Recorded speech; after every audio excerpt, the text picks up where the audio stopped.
High BP म्हणजे उच्च रक्तदाब. हा फक्त हृदयालाच नाही तर किडनीलाही हळूहळू नुकसान पोहोचवतो. अनेक लोकांना सुरुवातीला काही त्रास जाणवत नाहीत, पण वर्षानुवर्ष बीपी नियंत्रणात नसेल तर किडनीची कार्यक्षमता कमी होते. किडनीचं मुख्य काम काय आहे तर रक्तातील घाण फिल्टर करणं, शरीरातील पाणी आणि मीठ संतुलित ठेवणं, बीपी नियंत्रणात ठेवणारे हार्मोन्स तयार करणं. किडनीमध्ये अतिशय बारीक रक्तवाहिन्या असतात. हाय बीपीमुळे या रक्तवाहिन्यांवरती जास्त दाब पडतो, त्यामुळे त्या हळूहळू खराब होतात. हाय बीपीमुळे किडनीवर वाईट परिणाम होतात.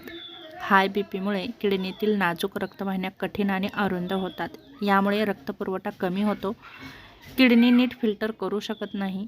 शरीरात विषारी पदार्थ साचू लागतात. किडनीची फिल्टर करण्याची क्षमता कमी होते. किडनीतील नेफ्रॉन नावाचं सूक्ष्म फिल्टर सततच्या जास्त दाबामुळे खराब होतं. याचा परिणाम म्हणजे शरीरामध्ये युरिया वाढतो, किडनीची ताकद कमी होते, शरीरामध्ये सूज येऊ लागते. किडनी व्यवस्थित काम करत नसल्यामुळे शरीरामध्ये अतिरिक्त पाणी बाहेर पडत नाही. त्यामुळे पाय सुजतात, चेहरा फुगतो, हातापायांना सूज येते, वजन अचानक वाढतं.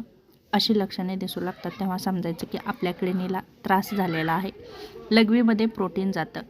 किडनी खराब होण्याची सुरुवातीची अनेकदा लघवीमध्ये प्रोटीन जाण्यापासून होते. याला प्रोटीन युरिया म्हणतात. याची लक्षणे म्हणजे फेसाळ लघवी, वारंवार लघवी होते, अशक्तपणा खूप जाणवतो. हे किडनी खराब होण्याचे सुरुवातीचे संकेत असू शकतात.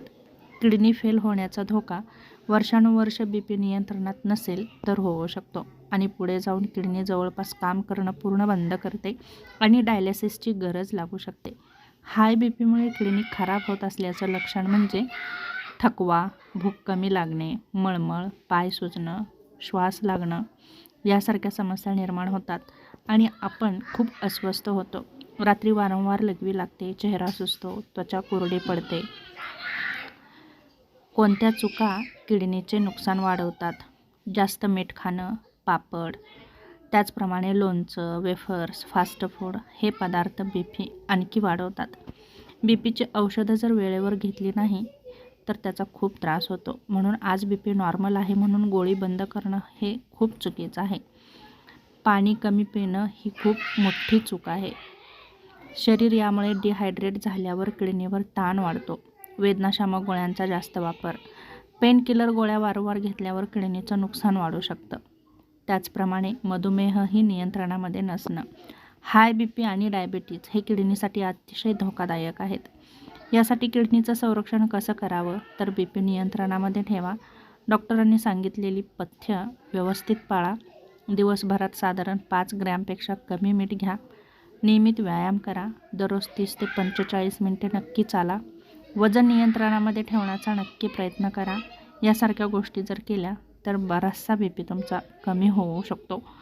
त्याचप्रमाणे नियमित तपासणी करा किडनीसाठी, जसं की युरिन, प्रोटीनची, GFR या तपासण्या वेळोवेळी करणं खूप महत्त्वाचं आहे. त्यासाठी भरपूर पाणी प्या, संतुलित आहार घ्या, भाज्या चांगल्या खा, कमी तेलकट पदार्थ खा, कमी प्रक्रिया केलेले पदार्थ खा. हे किडनीसाठी खूप चांगले आहेत.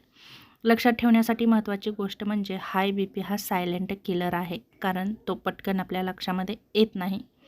सुरुवातीला त्रास जाणवत नाही, पण आतून किडनी, हृदय, डोळे आणि मेंदू यांचं नुकसान सुरू होतं. म्हणून बीपी नियंत्रणामध्ये ठेवणं म्हणजे फक्त हृदय वाचवणं नाही तर किडनीचं आयुष्यही वाढवणं आहे. तेव्हा नक्कीच हाय बीपी नियंत्रणामध्ये ठेवा आणि एकंदरीतच आपल्या शरीराचं आरोग्य निरोगी ठेवण्याचा नक्कीच प्रयत्न करा.